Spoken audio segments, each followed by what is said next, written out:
Bonjour les amis, sous le soleil du Dauphiné. Un beau soleil aujourd'hui. Arroser un petit peu parce que le gazon devient vite jaune. Et ben, un client est venu ce matin de bonne heure, il nous a apporté plein de moteurs à refaire. Et même les croissants, merci à lui. Et puis, on a commencé le travail à l'atelier. Et j'ai commencé un petit peu sans vous au départ, parce qu'il était tôt. Je ne voulais pas vous réveiller. Mais, comme vous pouvez le voir, on est sur la table d'opération. Et on a commencé à remonter un 3800 blanc. Alors c'est un luxe blanc. Donc il aura bien sûr des garde-boue inox. Il sera monté en gris pour le reste des accessoires. Et là, comme vous pouvez le voir, j'ai déjà commencé à équiper la poutre centrale avec ses cuvettes, les fils d'éclairage et bien sûr la gaine de frein arrière. J'en ai profité aussi pour décaper, comme vous pouvez le voir, la fourche ici, mettre la cuvette de fourche pour pouvoir la monter bien sûr sur la poutre centrale. Mais avant de faire ceci, pour arriver à un premier jet entre guillemets du Solex, un première structure, je vais équiper le pédalier, enfin le support pédalier, avec tous les éléments qu'il faut pour pouvoir également le monter, à savoir bien sûr l'axe de pédalier, les pédales, etc., etc. Et puis comme c'est un 3008 blanc, donc c'est un pédalier ancien modèle, et donc il va falloir monter la petite pièce qui va entre les deux les deux entretoises du pédalier pour pouvoir monter cet axe sans problème. Voilà, je vais vous montrer ça vite fait. Je vais chercher les pièces. Alors voilà, vous comprendrez mieux de quoi je parle. Les anciens modèles de pédalier étaient comme ça, et à l'intérieur donc il y avait une espèce de pièce qui se montait pour supporter l'axe de pédalier. Alors cette pièce sur tous les Solex, même les Solex de couleur, est noire, donc à remonter en noir. Et puis de chaque côté là il y a deux entretoises, donc on va mettre également, qui sont zinguées et qui permettent donc de soutenir l'axe du pédalier.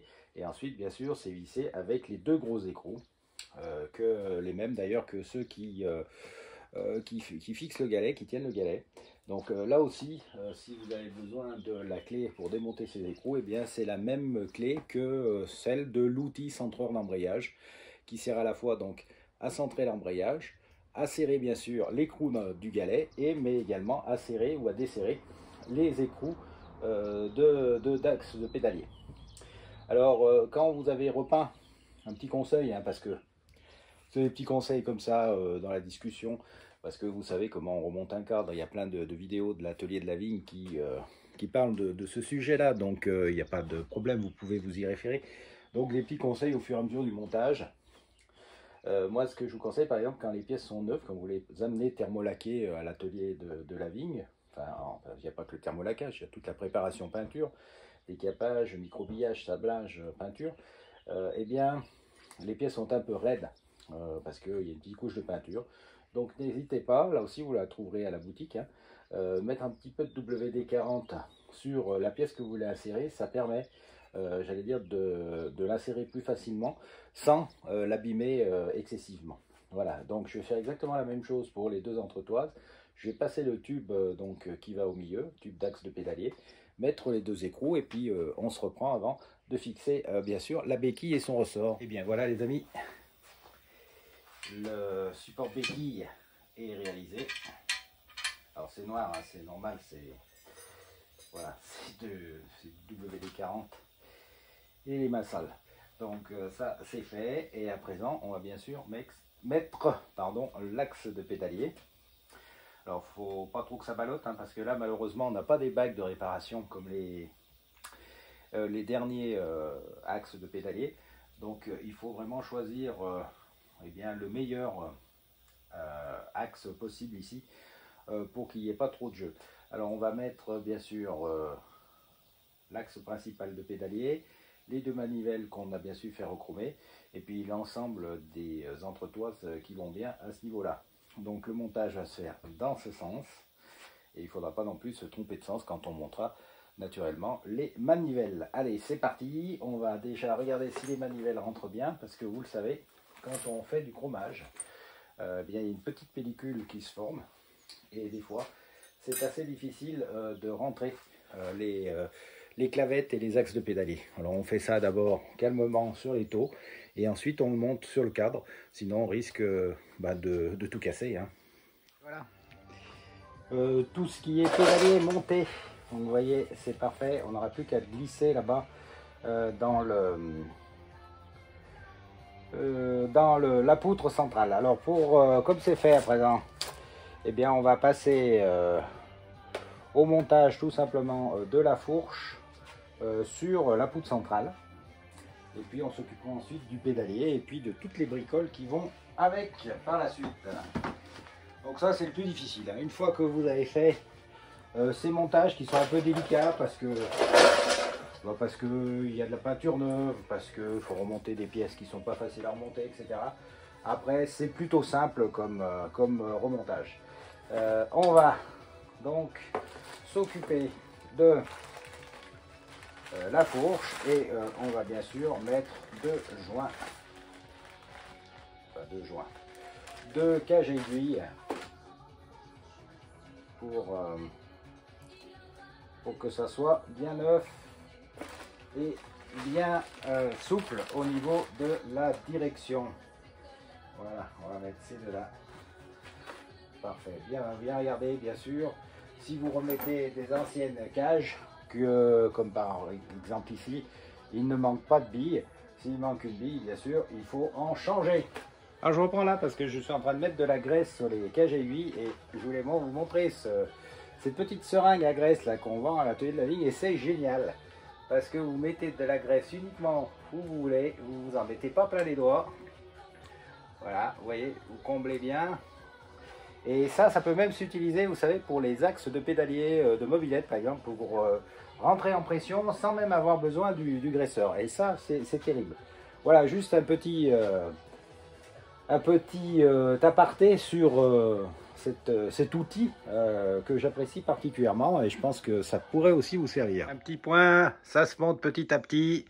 On va maintenant passer, comme vous pouvez le voir, au montage des longerons, du haubans sous selle, et bien sûr ne pas oublier la petite plaque qui sert de carter de chaîne. Et voilà les amis, ça avance petit à petit. Alors j'ai pas encore le garde-boue chromé, inox pardon, qui va à l'arrière, donc j'ai juste monté pour voir comment ça allait faire. Donc tout est monté, donc là du coup à présent tout est serré, sauf celui-ci, il faut que je serre pour que le cadre soit bien rigide. J'ai monté la boîte à outils avec ses outils, la pompe, le dessus de selle. Alors celui-ci, donc ça sera un blanc, donc ça va être tout gris clair. Donc avec le marchepied, le dessus de selle, et bien sûr, je dois avoir ça quelque part, les poignées. Donc à présent que c'est fini, l'arrière est terminé, puisque je ne peux pas aller bien plus loin. Je vais monter le... Voici, on voit l'avant aussi. Je vais monter bien sûr un guidon chromé que je dois avoir. Il faut que je cherche, trouver un bon guidon, mettre les leviers, et puis installer le frein avant. Et ensuite, eh bien, on pourra le suspendre pour mettre bien sûr les roues et faire les petites finitions. Ben voilà les gens, ça avance. Alors j'ai monté ce que j'avais à monter, c'est-à-dire les poignées, les câbles d'accélérateur de frein avant. Comme vous pouvez le voir, j'ai également monté le mécanisme de frein avant et le garde-boue. Alors ce garde-boue, c'est petite originalité, c'est un garde-boue inox d'époque 9. En effet, je vais essayer à l'atelier de la vigne de vous proposer de plus en plus des pièces d'époque 9, donc sorties de stock, donc normalement en très bon état. Bon, il y a toujours quelques petits problèmes des fois de stockage, mais bon, c'est des pièces d'origine, donc de très bonne qualité. Je vous proposerai également dans quelques temps, le temps d'organiser tout ça, des pièces d'époque reconditionnées, c'est-à-dire par exemple eh bien, des éléments de carrosserie qui auraient été donc décapés, sablés, microbillés et repeints dans la couleur d'origine. Donc comme ça, vous pourrez avoir pour pas mal de pièces, je pense, le temps de faire un peu de stock, eh bien, des pièces d'origine reconditionnées ou neuves d'époque. On vous mettra ça sur la boutique. C'est pas la peine de téléphoner, d'envoyer des mails. Seules les pièces qui seront sur la boutique seront disponibles naturellement. Le reste, tout ne se trouve pas aussi facilement, vous le savez. À partir de là, eh bien, à présent, je vais pouvoir accrocher ce Solex au lève-moto. Et je vais donc terminer de fixer la triangulation avant avec les tringles de garde-boue, la bavette. Je vais également installer le jonc, les petits éléments accessoires, et puis aussi bien sûr les deux roues qui seront bien sûr sur ce Solex, des roues à flanc blanc. Même si j'aime pas ça, je monte des roues à flanc blanc sur les Solex que je restaure.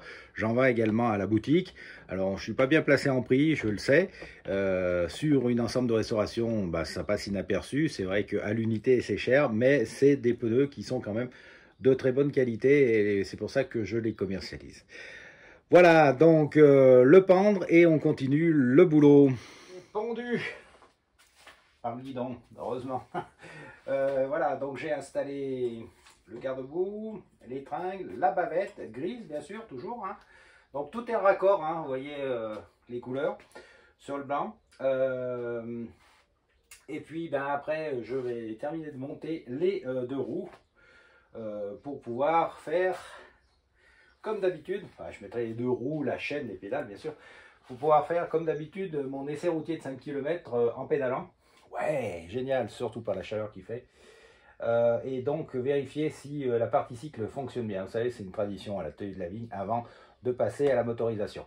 Il faudra rajouter, bien sûr, vous l'avez vu, le garde-boue inox à l'arrière quand je l'aurai récupéré.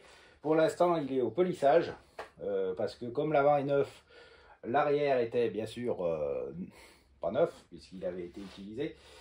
Donc pour qu'il y ait un raccord de brillance, entre guillemets, je l'ai fait polir. Et puis c'est normal sur un Solex restauré à neuf que les pièces soient le plus nickel possible.